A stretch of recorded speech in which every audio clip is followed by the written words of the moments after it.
Então, sejam bem-vindos a mais uma noite do nosso projeto Cresça, Conheça e se Fortaleça. Nós temos uma proposta, uma ideia de, a partir do conhecimento, e nos conhecendo também, porque eu creio que o autoconhecimento, ele liberta, ele nos leva a lugares melhores. O ser humano sofre muito porque não se conhece. As maiores dores, os maiores sofrimentos da nossa alma é pela falta do nosso autoconhecimento, e a gente sai na vida tateando, atribuindo culpas, responsabilidades, quando a gente para esse tempo para refletir, para aprender, para se concentrar um pouquinho na gente, muitas coisas são aí desabrochadas, são reveladas, e eu sempre digo, para melhor. Nunca o autoconhecimento ele vai facilitar, favorecer culpa. Não, ele é para a libertação. Diz a palavra que Jesus crescia em conhecimento e graça. Então, assim, a gente precisa também entender isso, que o nosso crescimento ele é constante e diário. Eu sempre digo, a gente nunca chega a esse lugar, já me conheço, estou resolvida, isso não existe. Todos os dias a gente tem sempre algo a descobrir, sempre tem algo novo a gente se conhecer, e essa é a parte maravilhosa da vida. Hoje a gente vai falar de um tema bem delicado, que é dependência emocional e os seus prejuízos, porque toda e qualquer dependência emocional, ela traz prejuízos significativos para a nossa existência. Não tem como, infelizmente, e hoje a gente vai conversar um pouquinho sobre isso. Opa, ok. Mais uma vez eu não tinha ligado meu passador, agora liguei, vamos lá. Eu acho que eu estou sem uma conexão aí com a minha turma lá do alto. Ele não está conseguindo passar nenhum e nem outro. Aí vocês passam para mim aí, enquanto eu vou conseguindo trabalhar com o meu. Então, o que é a dependência emocional? A gente está dividindo as nossas palestras em 3 partes. Vocês lembram os que estão vindo? 3 partes. A parte 1, a gente vai contextualizar o tema, como é que a gente traz o tema da dependência emocional para a nossa realidade de hoje.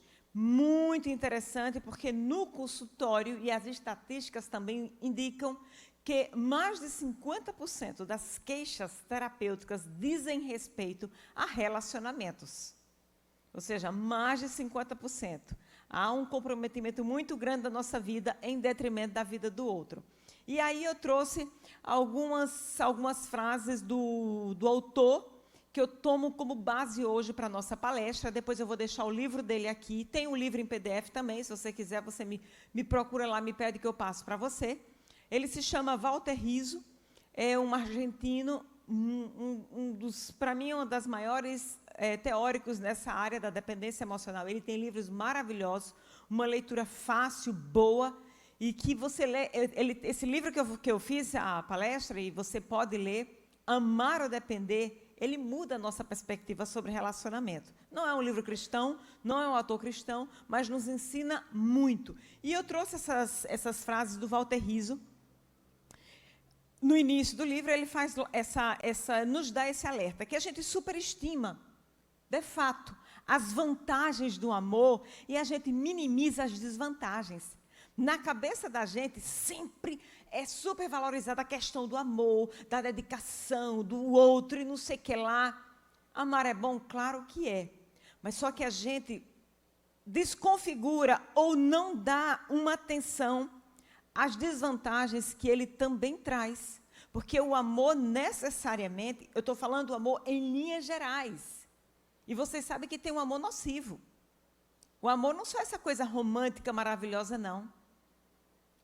Infelizmente, o que a gente mais escuta hoje nos noticiários, cada vez mais as estatísticas aumentando. Depois da Covid, por exemplo, o número de feminicídio aumentou absurdamente. O abuso, justamente por quem? Pelas pessoas que supostamente nos amavam, nos amam, supostamente. Ou seja, em nome desse amor, que não é realmente o amor verdadeiro, não é? Se caracteriza de amor, a gente tem prejuízos indescritíveis. E, como a gente supervaloriza, superestima, a gente minimiza que também há muitas desvantagens. Aí ele diz que, em termos psicológicos, achei interessante isso. A gente sabe muito mais da depressão do que da mania.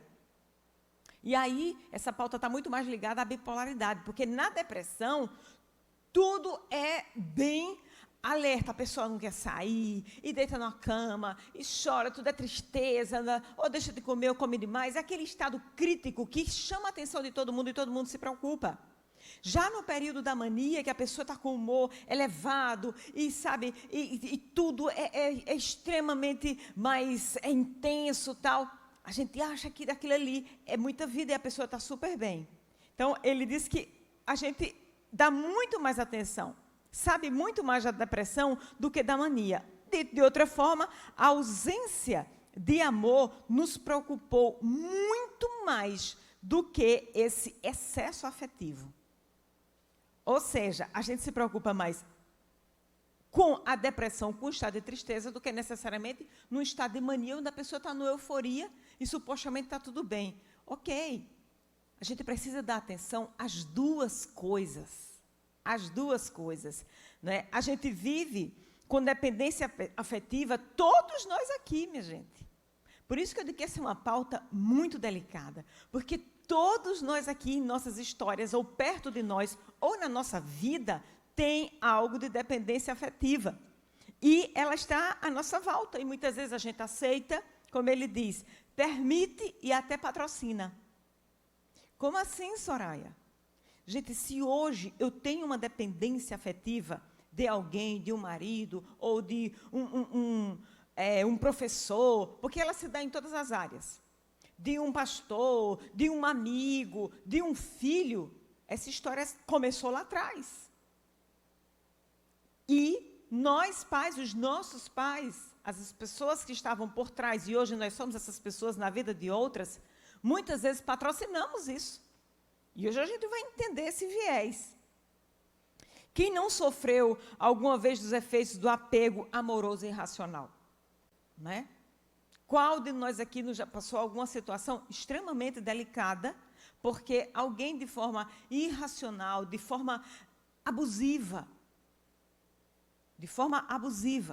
nos causou algum dano? Quem de nós aqui, minha gente? Por isso que é delicado, porque todos nós aqui temos essa raiz, esse risco, esse traço nas nossas histórias de alguma dependência, de algum abuso, seja de nós para outra parte, ou seja de outras partes para nós. A dependência afetiva, ele diz, o Walter Rizzo, é o pior de todos os vícios. Por quê? Porque ele tem essa característica romântica do cuidado, do zelo, da proteção. Olha as entrelinhas aí e a faceta negativa da dependência. Né? Então, é o pior de todos os vícios. A pessoa, ela, no vício, não é que o drogado goste da cocaína. O que ele não consegue é se desvincular da cocaína. Mas não é que ele goste daquilo dali, daquele pó. Não, ele não consegue deixar. A mesma coisa é a dependência afetiva. Não é que ele queira aquilo para ele. O que ele não consegue é deixar aquele relacionamento. Por isso o nome, ele se torna dependente daquilo que supostamente gera prazer. Aí eu trouxe esse termo, gaslight. É algo bem atual, que está se falando muito ultimamente, mas é algo bem antigo. Alguém já ouviu falar nisso? Gaslight? Ninguém? Pois é, que legal. Essa palestra tem esse viés para trazer para vocês coisas novas. Vocês nunca mais vão esquecer isso. Gaslight, esse nome, ele vem de um filme, repare, o filme é do ano de 1944. O nome do filme era o nome Gaslight. A meia-luz, traduzindo em português, a meia-luz. E a história de um relacionamento onde o marido manipulava a esposa de uma forma que ela se sentia, né, a pior das pessoas. Acho que no fim do filme, eu não me lembro, ela fica até louca. E os relacionamentos gaslight, hoje são muito falados. O que é que caracteriza isso? Gaslight é uma forma de manipulação cometida por um parceiro para criar, repara, inseguranças e medos no outro. Informações são omitidas, distorcidas ou criadas para sustentar o abuso psicológico. Gaslight é como se fosse um relacionamento onde o outro mantém o outro sobre uma alienação mental, uma tortura psicológica. Ele faz o outro o tempo todo achar que ele é errado. Ele faz o tempo todo achar que ele duvidar dele mesmo. A pessoa o tempo todo, meu Deus, sabe que não fez nada de errado, mas o outro tem um poder mental tão grande, de influência, que a pessoa começa a duvidar de si. E começa a achar que ela realmente é doida, que é maluca. Gente, é uma coisa terrível.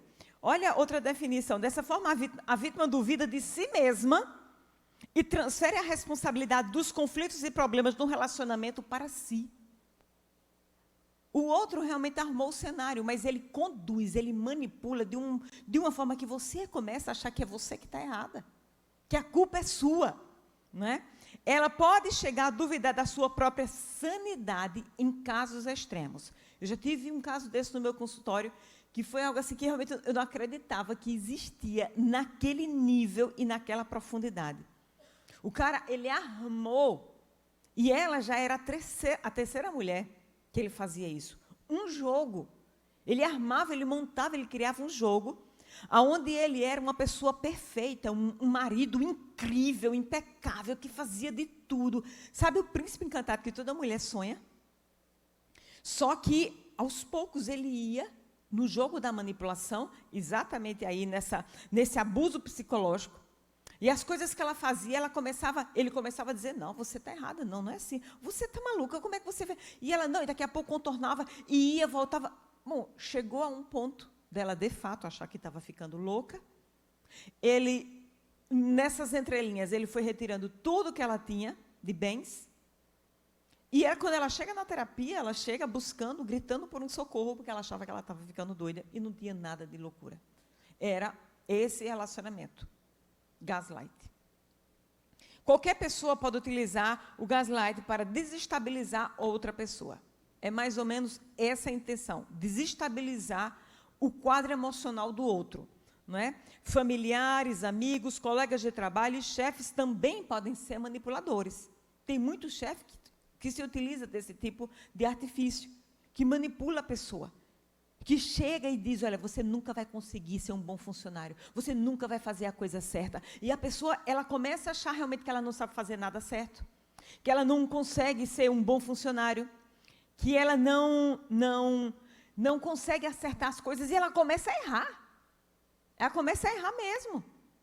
Porque está numa tortura mental tão grande que ela não se ajusta, não consegue se ajustar. E assim, gente, eu só trouxe esse pequeno parêntese para vocês entenderem que hoje em dia isso é muito mais comum do que a gente pensa.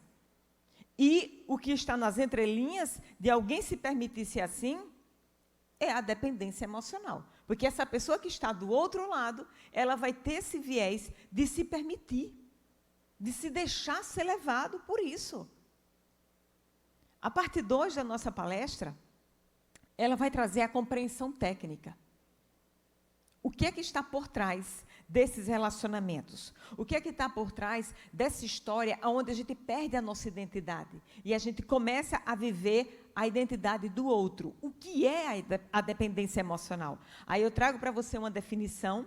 A dependência emocional, ela acontece quando alguém, repare, gente, quando alguém depende do outro para ser feliz. Essa é uma realidade e, olha, todos nós aqui estamos dentro dela.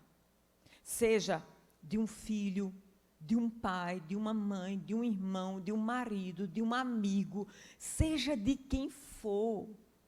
Todos nós, em algum nível, em algum tempo, já estivemos ou talvez estamos em uma dependência emocional. E, se você está aqui hoje, você vai refletir sobre isso. Não é para sair daqui e se rebelar. É agora. Não. É para você refletir sobre a sua identidade, sobre o que a Bíblia nos indica do amor próprio.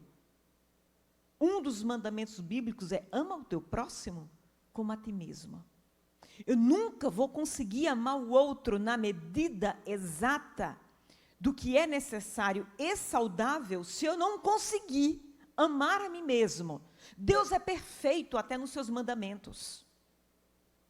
Quando ele diz amar teu próximo como a ti mesmo, isso não é uma alusão a narcisismo, a egoísmo, não. Isso é uma alusão à sua identidade, você saber quem você é.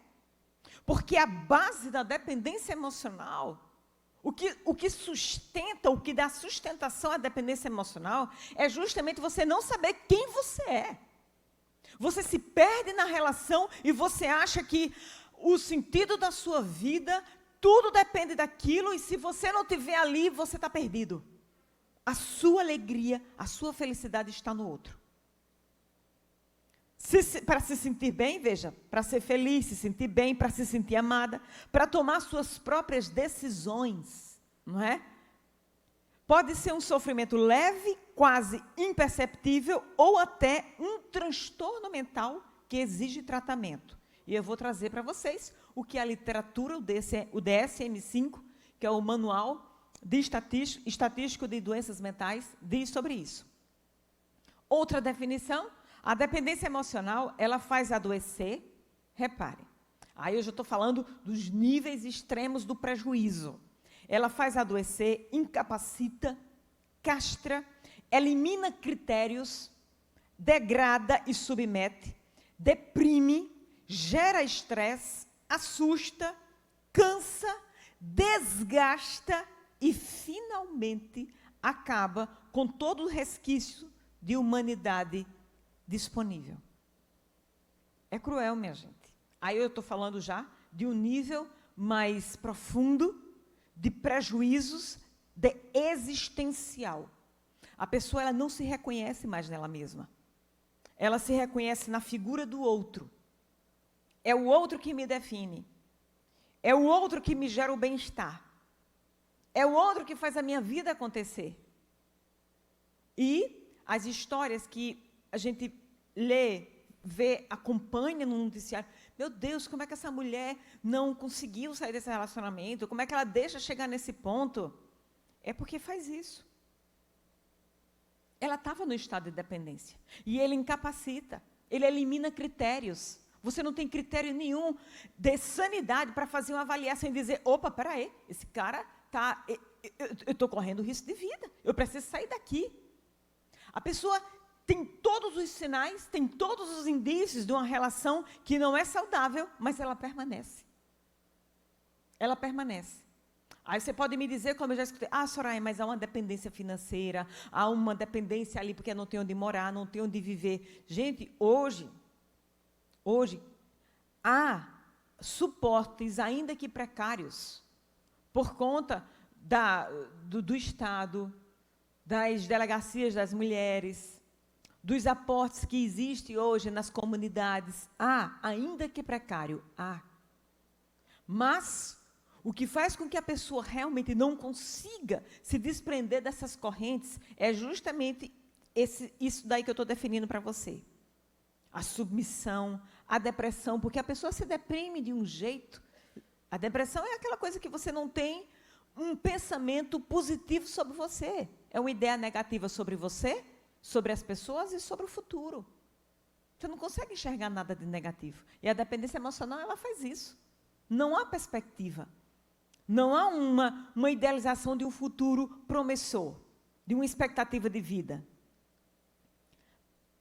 Segundo os especialistas, eu falei para vocês isso no começo, a metade das consultas psicológicas se devem a problemas ocasionados ou relacionados com a dependência psicológica pessoal. Repare, né? Em muitos casos, não importa o quão nocivo for a relação, as pessoas são incapazes de colocar um fim nelas. Há uma incapacidade, por mais, veja, na própria terapia, você vai lá trabalhando com a pessoa, ela tem todos os sinais que está sofrendo abuso, que aquilo é uma relação que não vai levar ela a lugar nenhum, que, pelo contrário, o estado emocional dela está piorando cada vez mais, e é por conta desse outro. E ela tem o cenário, a gente amplia a consciência, mas mesmo assim, a pessoa não consegue sair. E ela deixa a terapia. Mas não deixa o parceiro, a parceira. Existe de ambas as partes. Eu quero que vocês compreendam isso. O relacionamento abusivo não é só de um homem para a mulher, não, viu? Eu acompanho o caso no meu consultório de mulheres extremamente abusivas. Relacionamentos onde a mulher manipula. Onde ela faz o cara se sentir incapacitado, invalidado, desconsiderado. Totalmente. Então, eu quero que vocês também ampliem a visão sobre isso, que a via de mão dupla, tanto é de homem para como de mulher para homem. E ampliando mais ainda o leque de pai para filhos. Ok?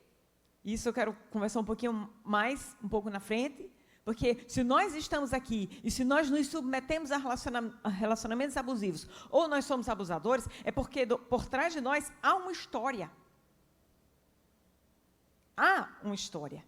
E nós temos uma tendência a repetir padrões comportamentais.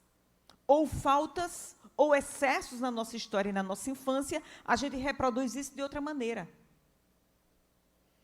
Em outros, a dificuldade reside numa incompetência total para resolver o abandono ou a perda afetiva. Né? A pessoa ela não tem condições de suportar uma ideia de ser abandonada ou de perder aquela pessoa que supostamente ainda representa para ela um elo afetivo. Repare, com todos os prejuízos, com todas as pancadarias, as palavras duras, mas a pessoa se submete.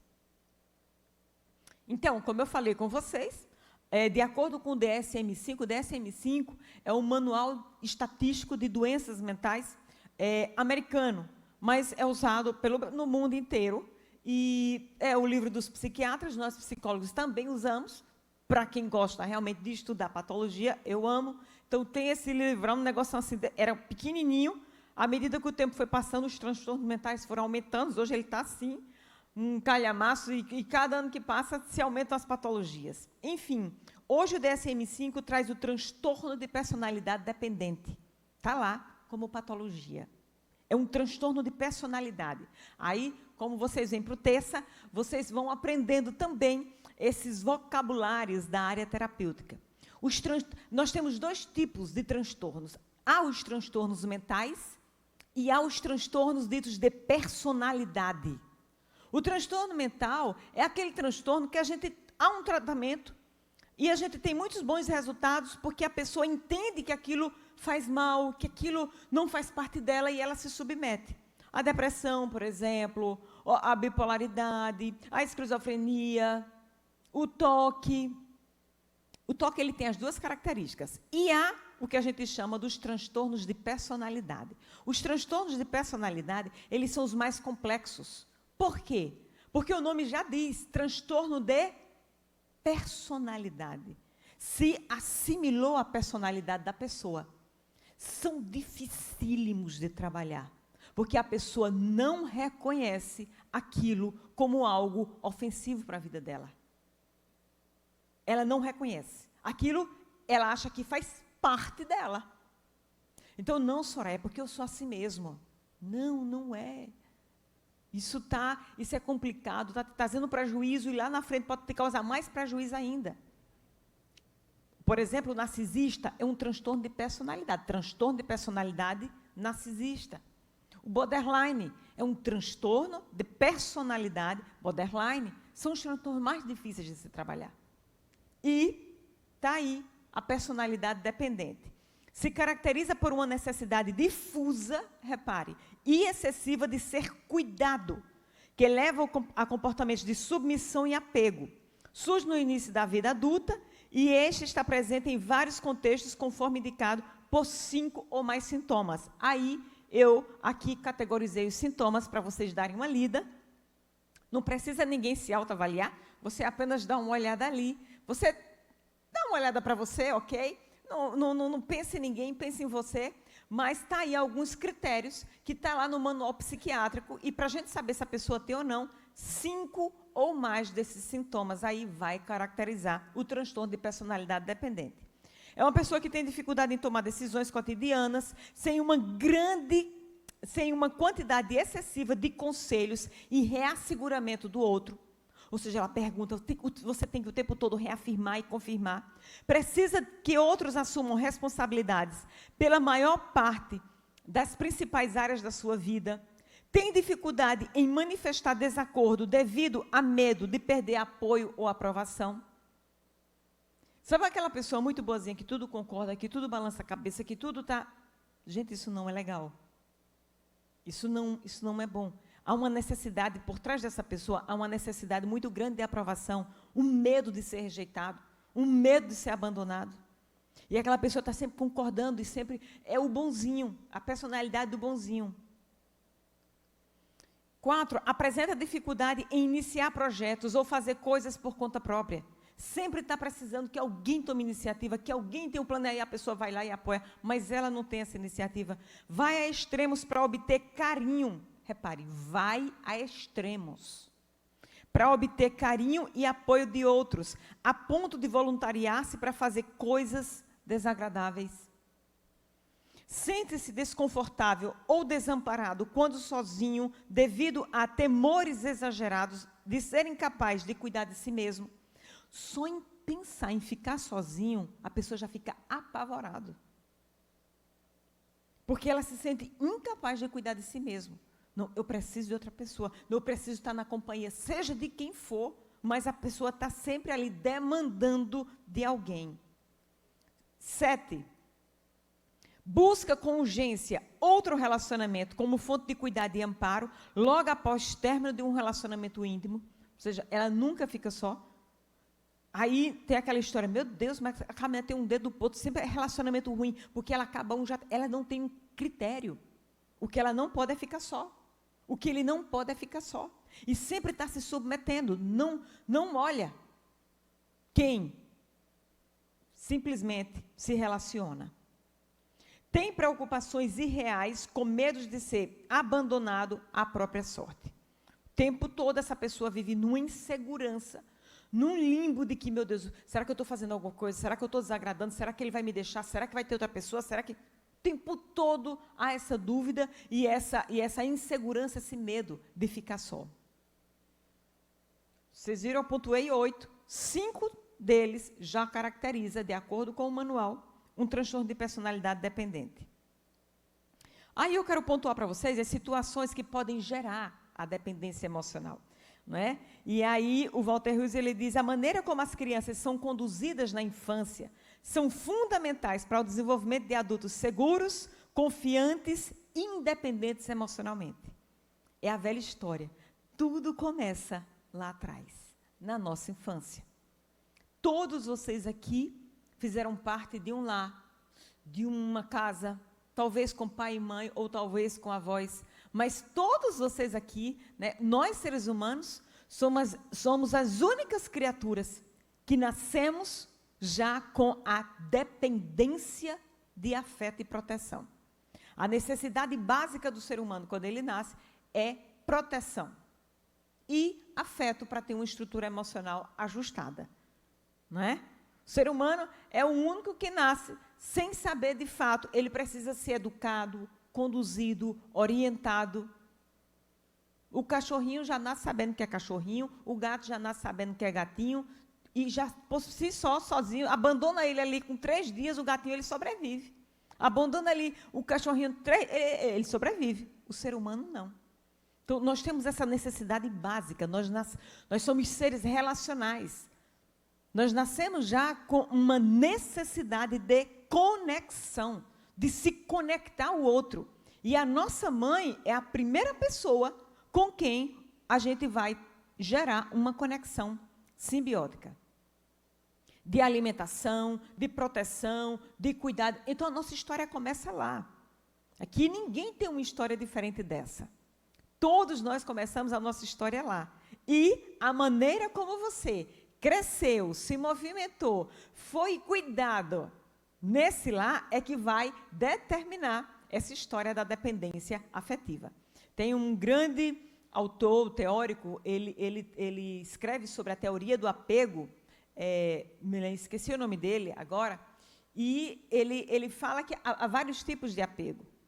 Nós temos essa necessidade desse apego seguro, esse apego onde a mãe, ele diz que uma mãe não precisa ser aquela mãe super, mega, né? Não. Ele diz que a criança precisa de uma mãe suficientemente boa. E que nós precisamos gerar e cuidar dos filhos para que eles se tornem independentes. Saibam emocionalmente se movimentar e crescer na vida independente. Essa é a mãe suficientemente boa.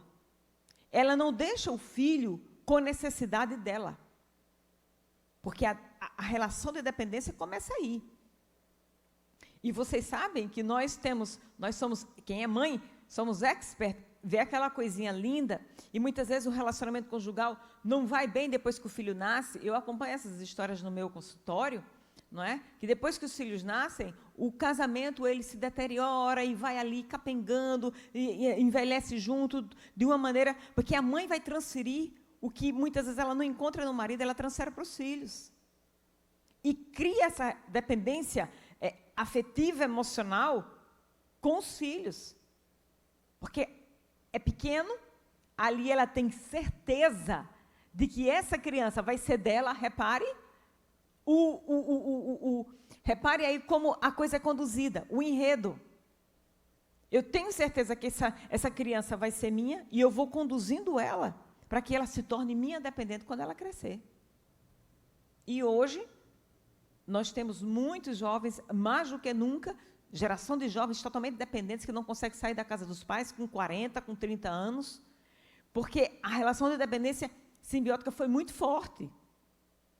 A gente precisa entender isso, não para se rebelar contra os nossos pais ou achar que isso foi uma coisa de tudo ruim, não, mas para entender quem nós somos, nos localizarmos e darmos passos a seguir de independência como uma vida com sentido.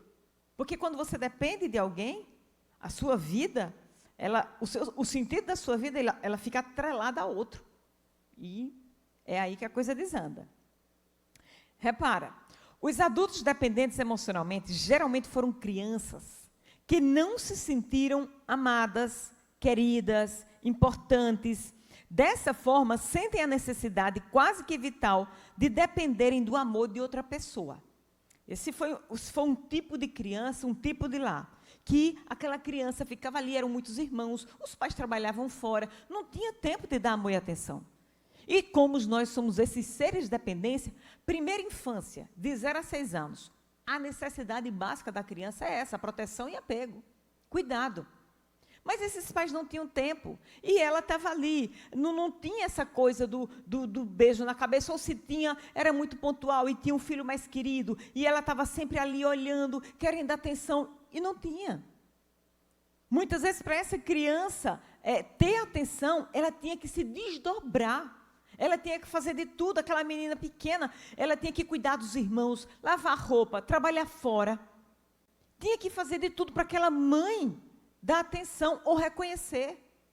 E aí ela vai crescendo e vai vendo que aquele papel é importante, ela se torna a resolvedora dos problemas. E começa a trabalhar cedo para sustentar, para ajudar, porque era a única forma que ela tinha de ser reconhecida. Ele tinha de ser reconhecido. Era sustentando aquela casa.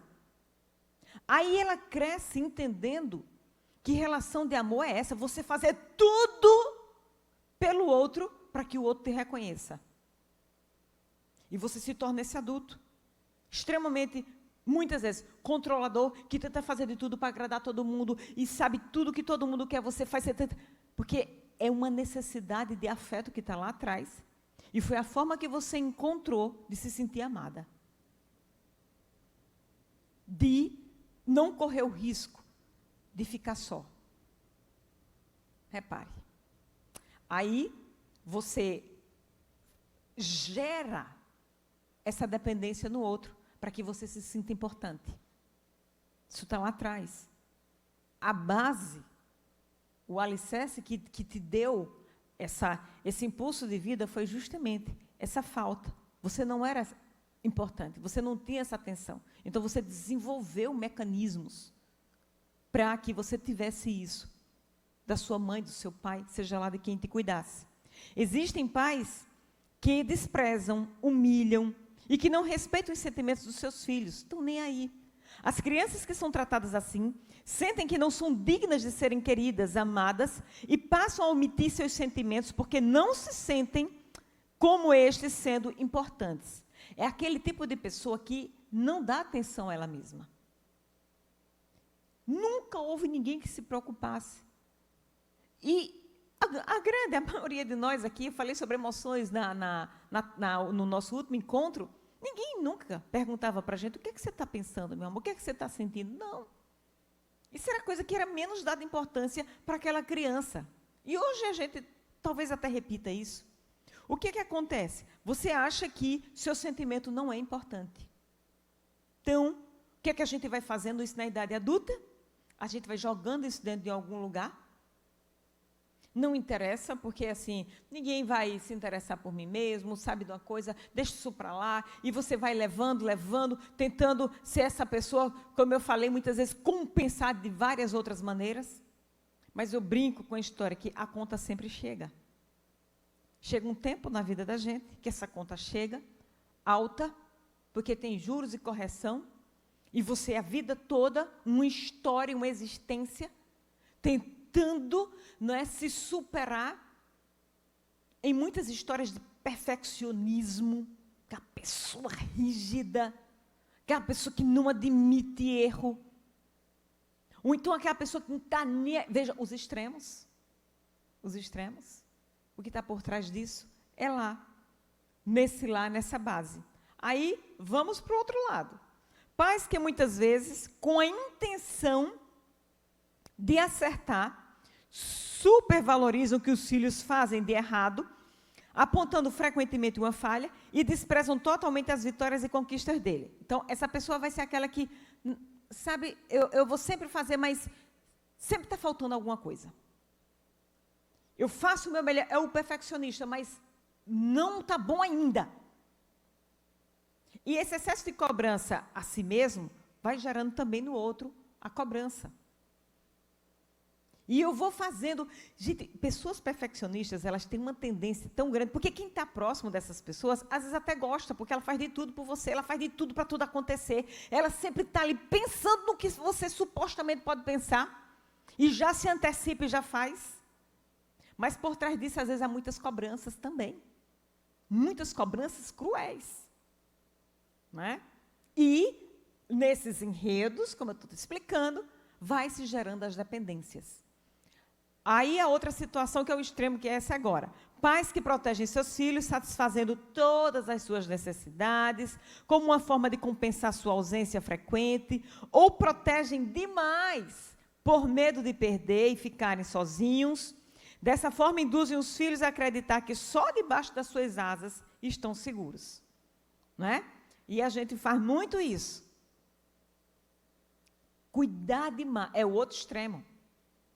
Aqueles pais que desprezam, que não estão nem aí, que negligenciam, isso é extremamente danoso. Aí no outro extremo está o quê?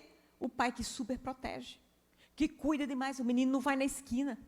Que, sabe, o pai e a mãe, eles se fazem de uma maneira assim, extremamente necessários, importantes. Olha, você não vai conseguir viver sem mim. Se papai e mãe não te proteger, vai acontecer. Isso é a linguagem inconsciente. Vai acontecer com você. Então, você tem que seguir nossas regras, você tem que fazer para tudo dar certo. E o pai e a mãe sempre estão ali, sempre estão ali. Um medo absurdo de perder ou de ficar sozinho. Repare como a gente vai se enganando. O que é que está por trás disso? Lá atrás, nas nossas próprias histórias. Winnicott é o nome do autor. O que ele diz é que nós precisamos de pais e mães principalmente, suficientemente boas, para que a gente possa ter um estado emocional regulado, entenda a importância dos meus pais, mas que também, no tempo oportuno, eu me desvinculo e eu siga a minha vida. Isso é o ideal. Isso é o ideal.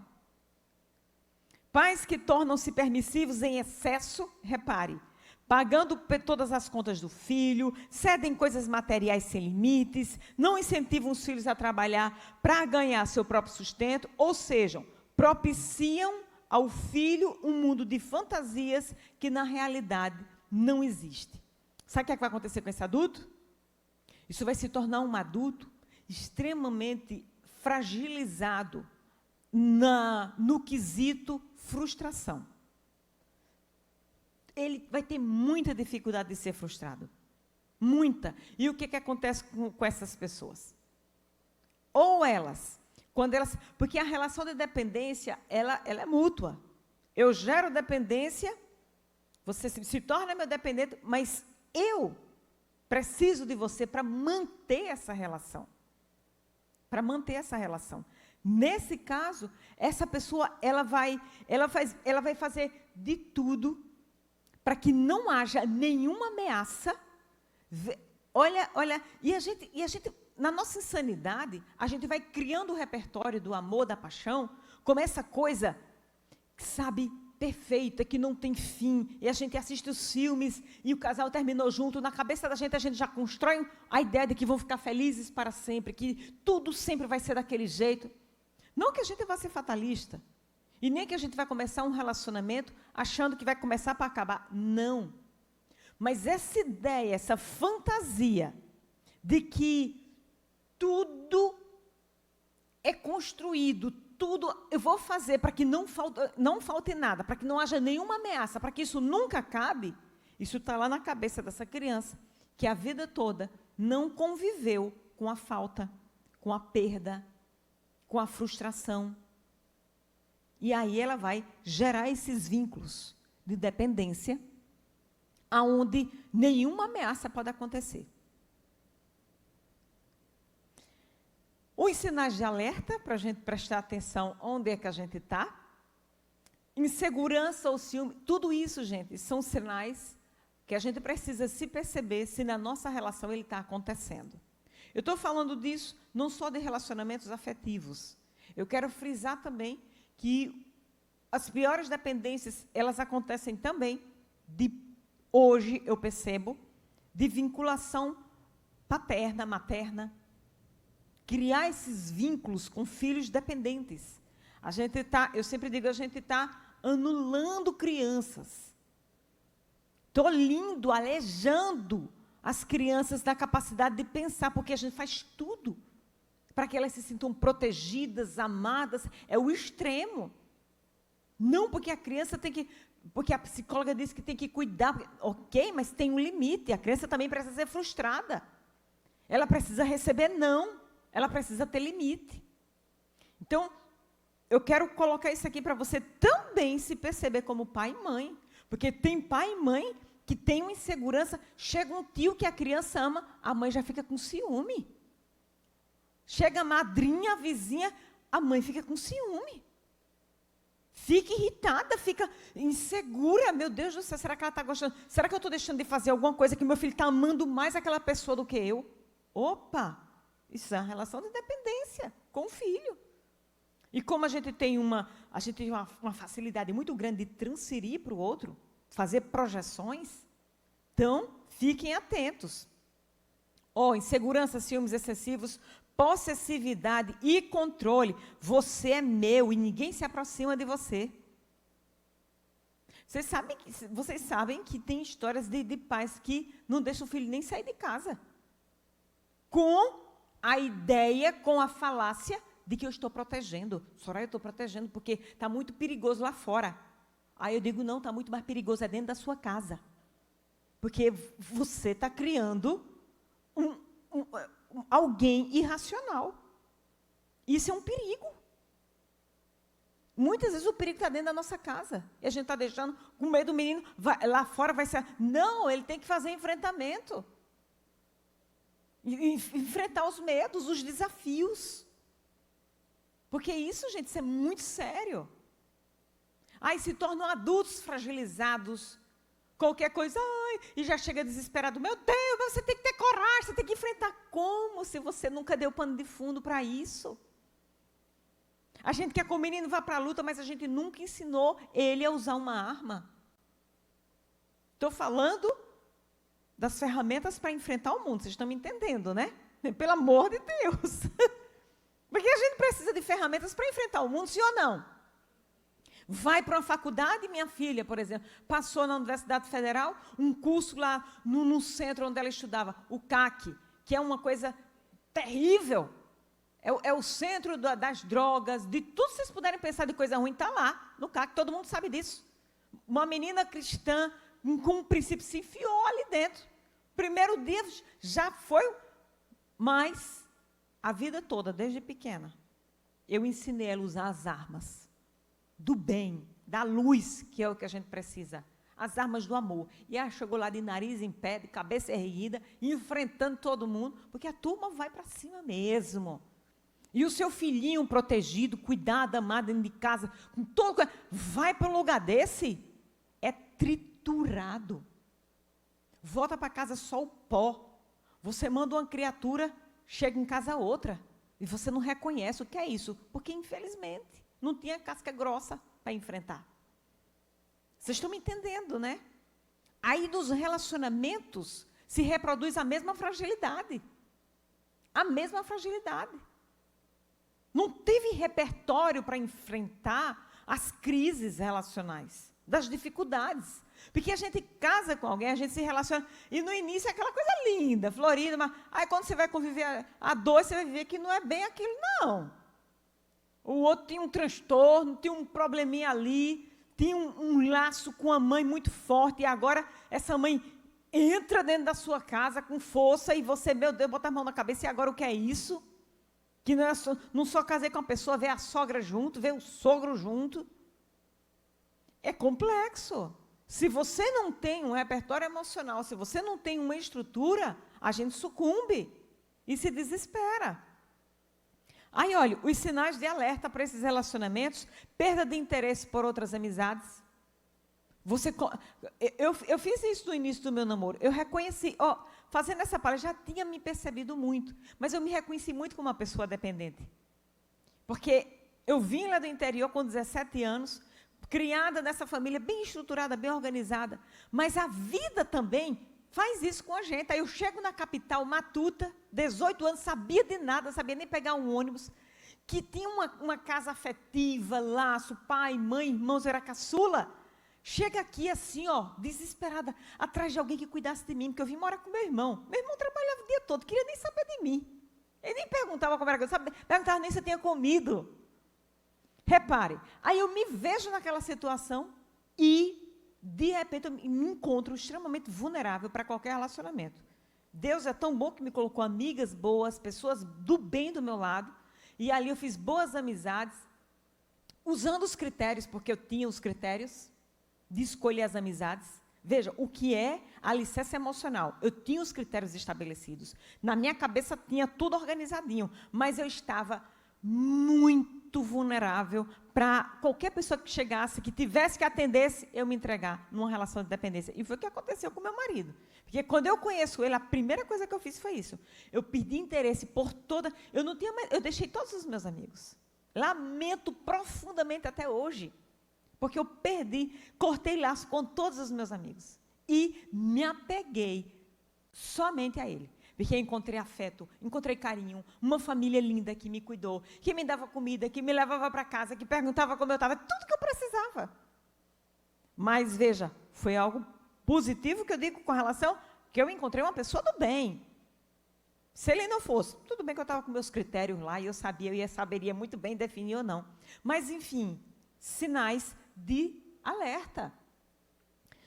Se preocupa demais com os interesses do outro e até esquece de você mesmo. Gente, isso é um traço fortíssimo da dependência. Você está sempre preocupado com o outro. Pelo amor de Deus, a gente precisa aprender a olhar para a gente. Em tudo que o outro tem, você tem que estar incluído. Como assim? Você tem uma vida.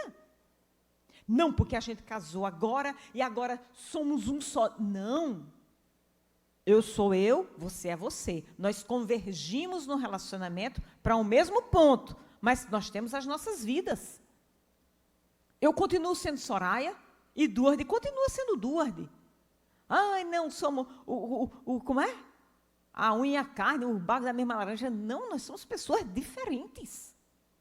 O que a gente precisa é convergir as nossas expectativas de vida para o mesmo ponto. Mas eu me anular, não, isso não é casamento, isso não é relacionamento, isso é dependência emocional. Viu? Não enxerga com realismo os defeitos do outro, a gente não é tudo. Quando namora é assim. Mas quando casa, numa relação de dependência, você não vê aquele abuso, aquelas palavras como defeito, não. Não, é porque ele é assim mesmo, Soraya. De vez em quando ele me dá um murro na cara, mas é porque ele é assim mesmo. Eu provoquei. Opa, eu provoquei, por isso que ele fez isso. Não, não, isso está errado. Incapacidade de reconhecer seu valor, sempre dividindo o mérito de suas conquistas com outra pessoa. Aí a gente acha, não, aquela pessoa é tão... Como é que a gente usa a palavrazinha? Humilde, né? A suposta humildade. Não, deu certo, ficou bom, foi porque o outro fez. Olha, isso são traços de uma baixa autoestima, que você aí corre um sério risco de se tornar essa pessoa dependente e estar sempre precisando de aprovação dos outros. Hábito de se colocar sempre em segundo plano e fazer tudo pelos outros, com o objetivo sempre de manter a pessoa por perto para alimentar essa dependência.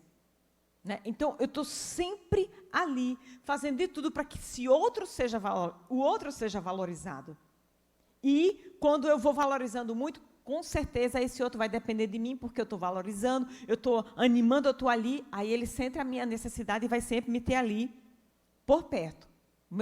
Eu não penso em mim, o outro é que está em evidência. É um enredo, gente, bem delicado. Pessoas próximas percebem que há algo de errado. Eu gosto sempre de chamar a atenção. Quando 2 ou 3 pessoas ao teu redor te fizerem algum alerta, te derem alguma dica sobre alguma coisa, abre os olhos. Não foi uma só. Já foram 2 ou 3 amigas suas. Já foram 2 ou 3 amigos seus, pessoas próximas, que chegam e dizem a mesma coisa. Aí você diz, é besteira da cabeça do povo, é porque o povo não me entende, é porque o povo... Não, é a mesma coisa que estão repetindo. Então, fique atento a essas opiniões repetitivas. A parte 3 da nossa palestra, estamos chegando aí, 8h30, já estamos em 1 hora de palestra. 8h30? 1 hora, está ótimo. As dicas, que eu acho a melhor parte, não é? Que a gente precisa ter. Primeira coisa, como é que eu saio desse relacionamento abusivo? Como é que eu deixo de ser uma mãe que estou gerando dependência emocional no outro? Como é que eu deixo de depender emocionalmente de outro?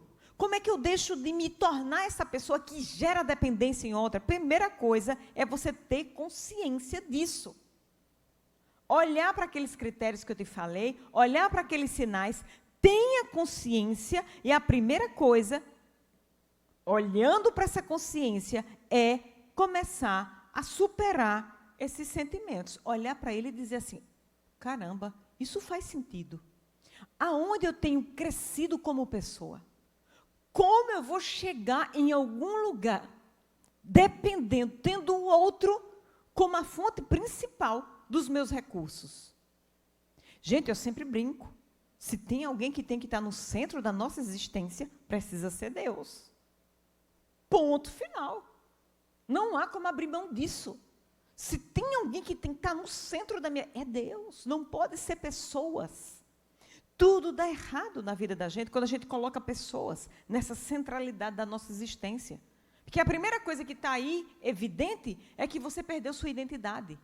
Quando o outro vai para a centralidade, você perde sua identidade. E agora é o outro que dita. Você vive ali em função do que o outro pensa, do que o outro quer, de como o outro vai ficar feliz comigo, de como o outro vai me atender, de como o outro vai me responder. Eu perco a minha identidade. E é aí um dos relacionamentos, não é? Se desajustam, se desconfiguram. O segundo, reconheça seu valor. não é? Reconheça seu valor próprio, trabalhe para aumentar a sua autoestima, gente. A autoestima é uma coisa que a gente aprende em nossa casa.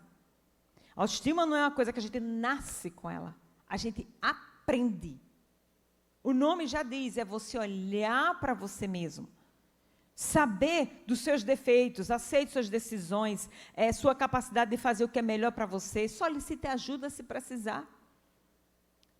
É uma boa autoestima, não é alta autoestima não estou aqui te animando a você se tornar essa pessoa, não. É você saber quem você é, dos seus defeitos, das suas qualidades, saber os seus pontos fortes, saber o que você precisa melhorar.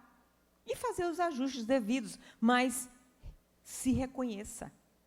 Numa relação de dependência, o valor está sempre no outro. O valor está sempre...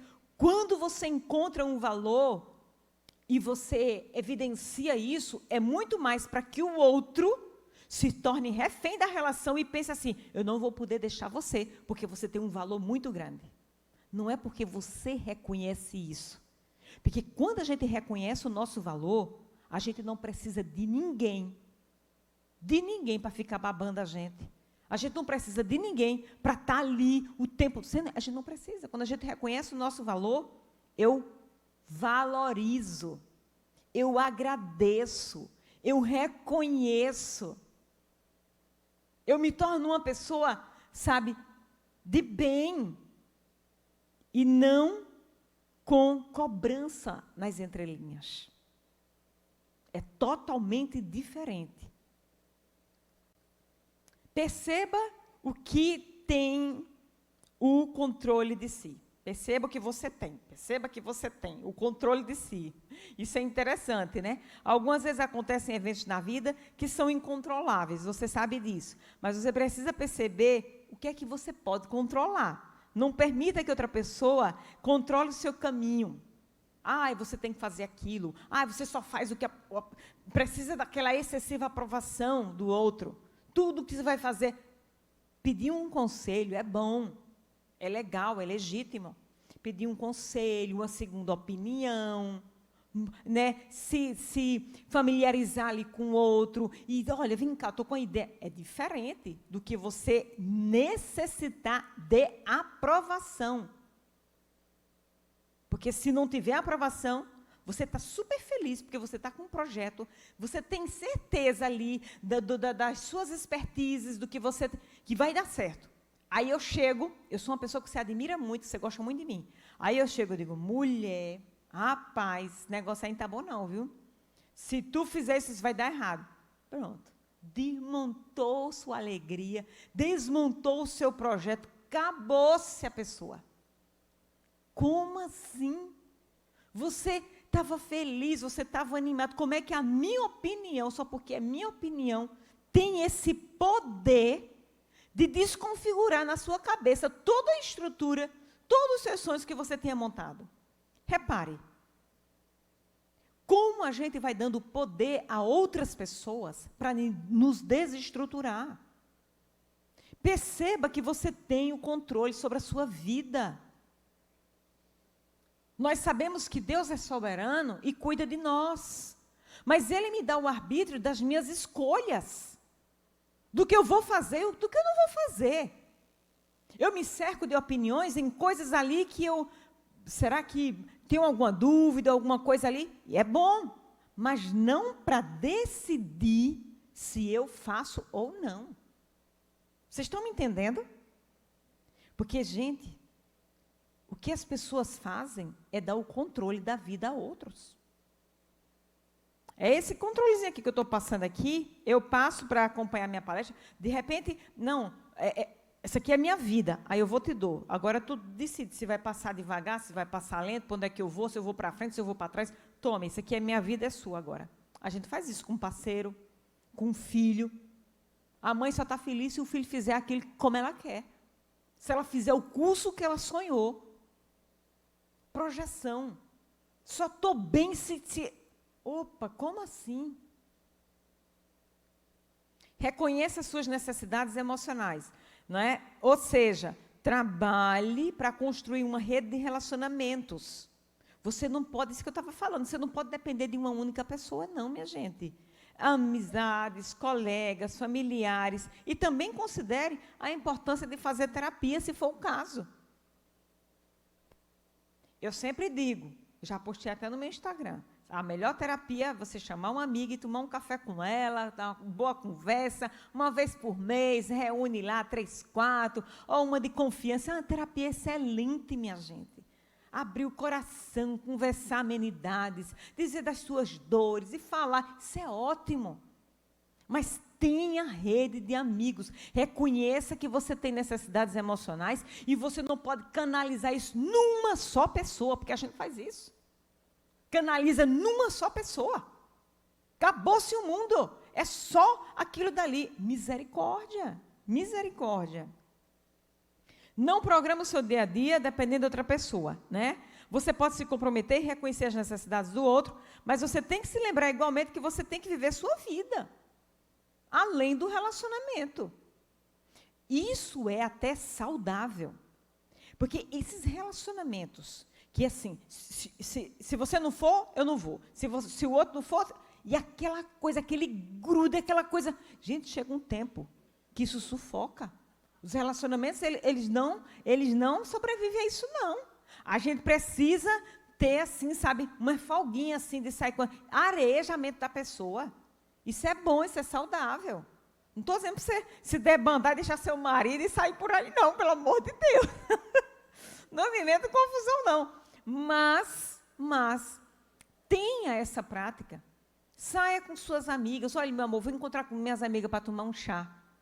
Aí, ó, vou encontrar com meus amigos ali para a gente assistir um filme, um jogo de futebol.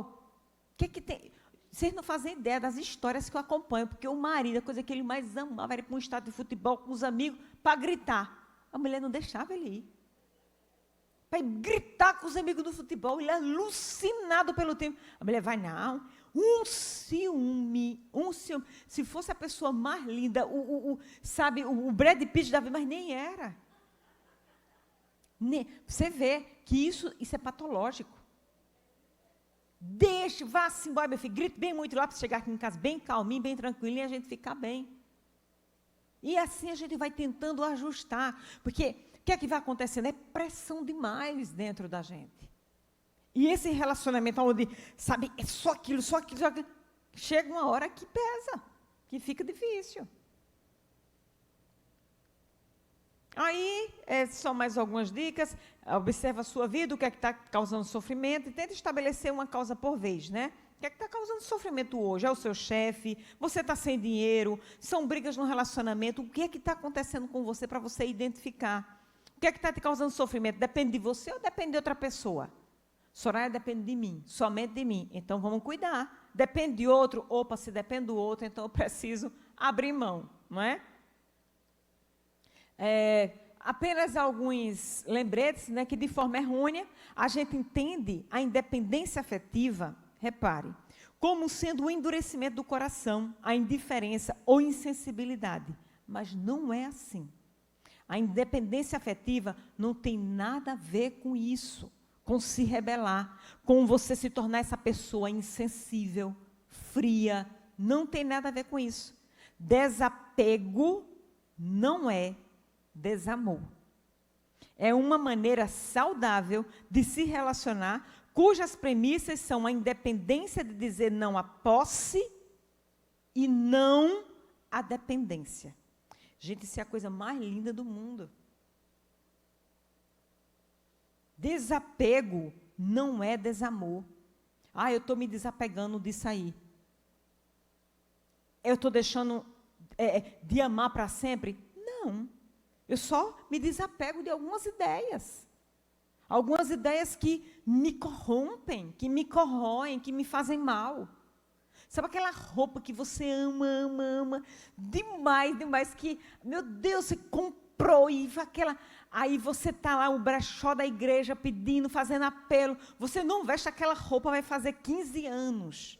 Mas você pensa, meu Deus, eu paguei tanto dinheiro por essa roupa. Fui para aquela fila e foi inesquecível. Você acha a roupa a coisa mais linda do mundo. Repare, isso aconteceu comigo.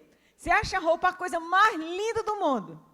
Aí você se desapegar, faz o trabalho emocional, desapega da roupa, bota no brechó. Tu sabe quem é que compra? Ninguém. Porque a roupa era só bonita para você.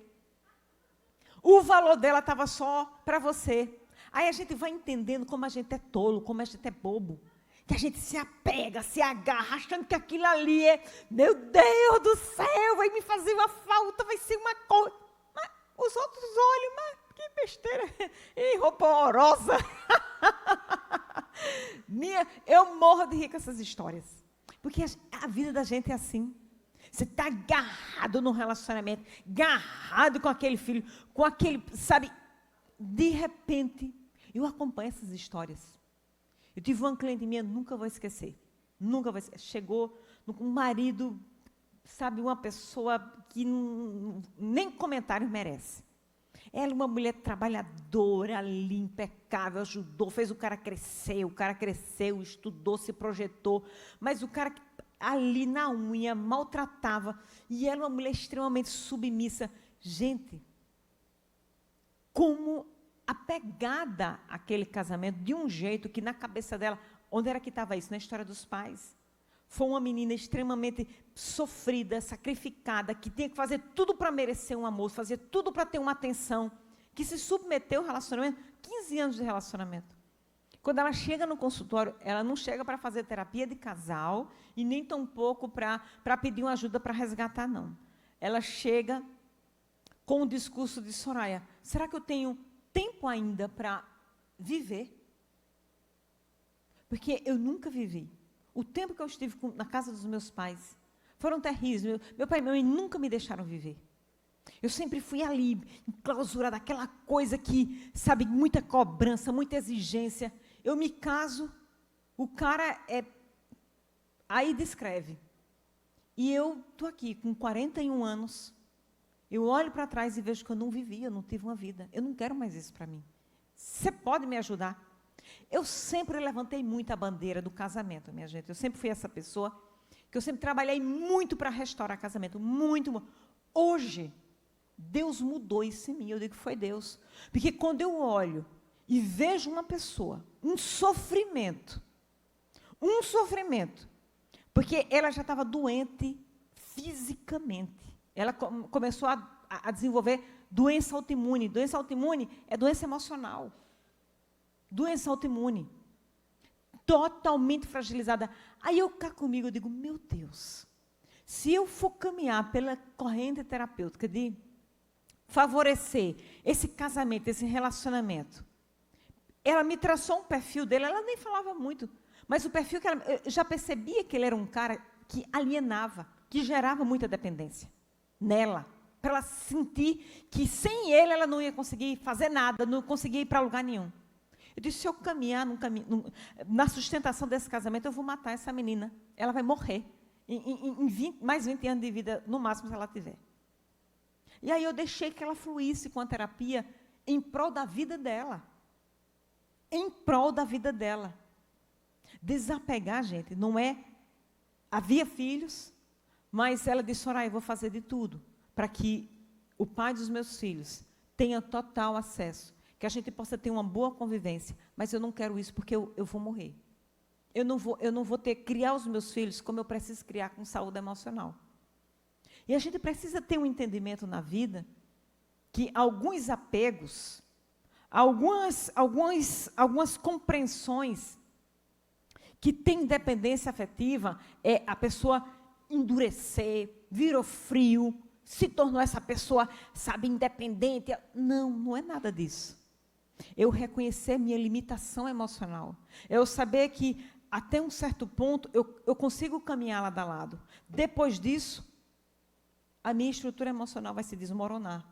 E aí Deus me indica se eu decido ou não eu ficar. Porque se eu decidir ficar, aí eu tenho que me trabalhar muito para virar um alienígena e não considerar mais nada daquilo que é feito contra mim. É mais ou menos por aí. Então, são questões muito, e diariamente eu acompanho essas histórias. Eu conto muito para vocês a história de uma senhora que chegou para me procurar 40 anos de casamento. Ela disse, Soraya, eu não quero que você me ajude. Aí eu voltar 40 anos de casamento, já estava com quase 70 anos. a ficar nesse casamento. Eu quero que você me ajude a não entrar em depressão. Porque eu quero terminar o resto da minha vida feliz, viajando com minhas amigas, aproveitando o restinho da minha aposentadoria, para respirar. Porque eu nunca... 70 anos. Aí eu olho para essa... Vou compreendendo o que é independência afetiva por um lado mais positivo, e não como de rebelião. Mas é o lado de você se reconhecer, olhar para você, centralizar Deus na sua vida e dizer, Deus, o fôlego da minha vida está contigo, não está em outra pessoa, não pode estar em outra pessoa. Você deu todas as chances, você fez tudo o que era possível, esses casos que eu contei a vocês, tudo que era possível. Mas mesmo assim, esse parceiro, nunca abriu mão do seu ego absoluto, da sua manipulação, da sua tortura, do seu jeito rígido de ser. Aí é complicado. Aí a gente decide. A pessoa desapegada é capaz de controlar o medo do abandono. O medo do abandono. Esse é o maior medo. É o que eu escuto dos meus clientes que vivem em relações abusivas. Qual é o seu medo? Eu pergunto. Senhora, meu medo é de ficar só. Eu tenho um medo absurdo de ficar sozinha. Um medo gigantesco de ficar sozinha. Quem tem Jesus nunca fica só, viu? Quando nós temos Deus na centralidade, a gente nunca está só. Nunca. Nunca. Amém? Não considera que deve destruir a própria identidade em nome do amor. Tudo isso que eu contei a vocês. Mas tampouco promove o egoísmo e a desonestidade. Isso é uma fotografia da pessoa desapegada. Ela é capaz de controlar o medo do abandono, não considera que deve destruir a própria identidade em nome do amor, mas tampouco promove o egoísmo e desonestidade. Ou seja, eu estou fazendo por mim mesmo, eu quero ser feliz, eu quero sair por aí, viver o hedonismo. Não é isso. Ou tampouco trapacear nesse casamento, porque o outro está sendo muito ruim e eu agora vou trapacear. Não. Eu decido me desapegar. Em nome desse amor.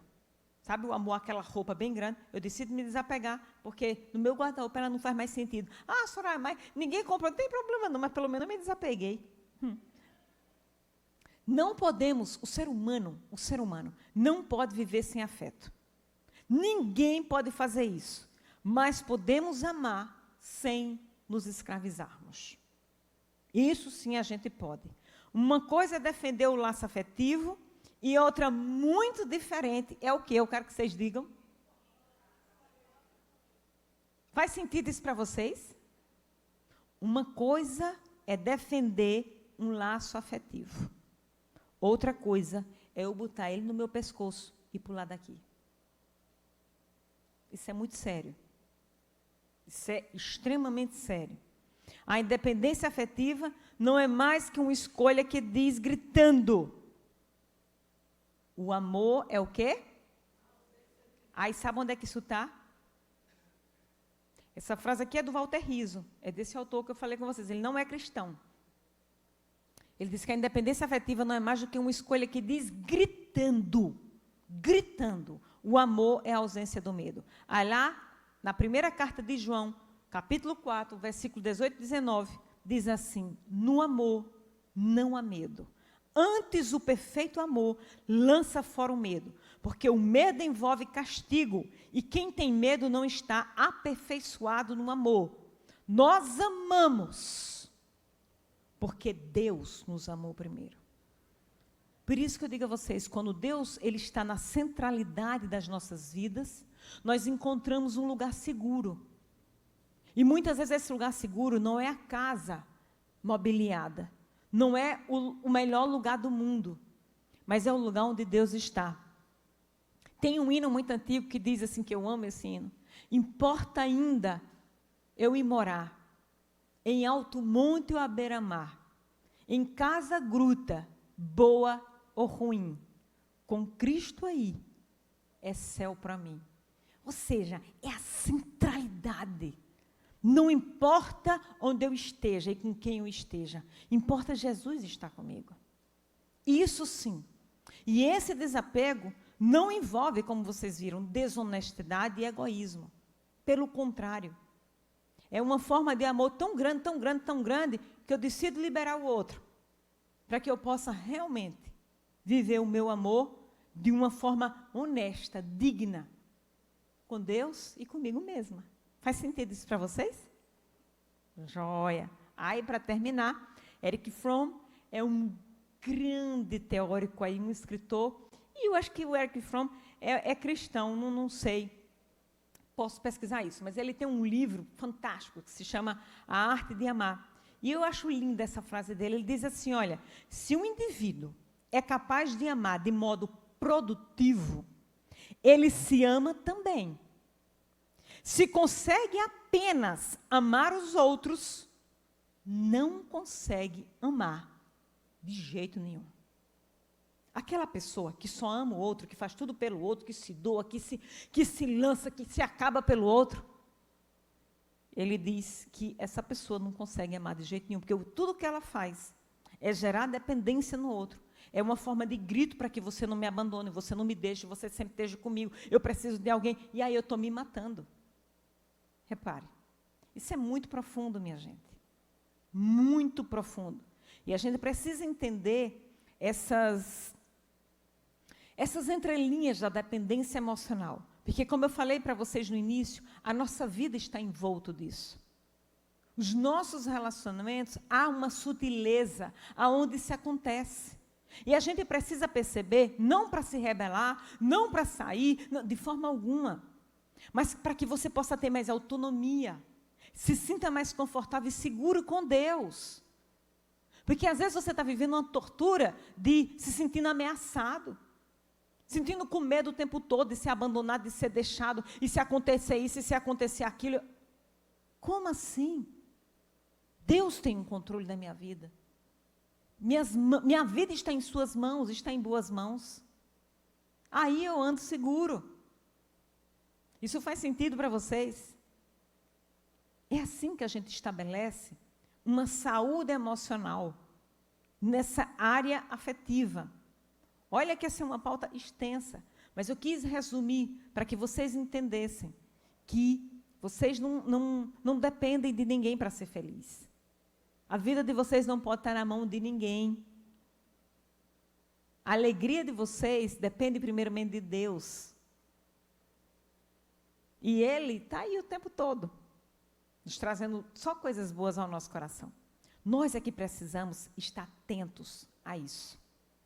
Ok, meus amores? Olha o livro ali do Walter Rizzo, como recomendação de leitura. Não é um autor cristão, mas é um livro excelente. Você encontra na internet até em PDF, ok? Eu tenho, se você quiser, eu posso passar para você. E, mais uma vez, obrigado por você ter vindo. No próximo mês, a gente se encontra com mais uma palestra. No próximo mês, a gente vai falar sobre a síndrome do pânico, o medo de ter medo. E eu espero você.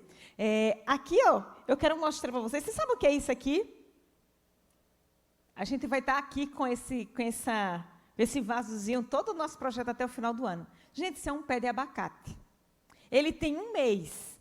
O nosso projeto, a característica dele é uma árvore em crescimento, né? Porque a árvore, ela representa para nós o conhecimento, biblicamente. E aí, eu queria trazer ele para vocês acompanharem esse crescimento. A cada mês ele vai estar de um jeito. Assim somos nós, quando nos submetemos, nos abrimos a conhecer coisas novas. A gente só cresce. Conhecimento nunca é demais. Amém? Que Deus abençoe vocês e até o próximo mês.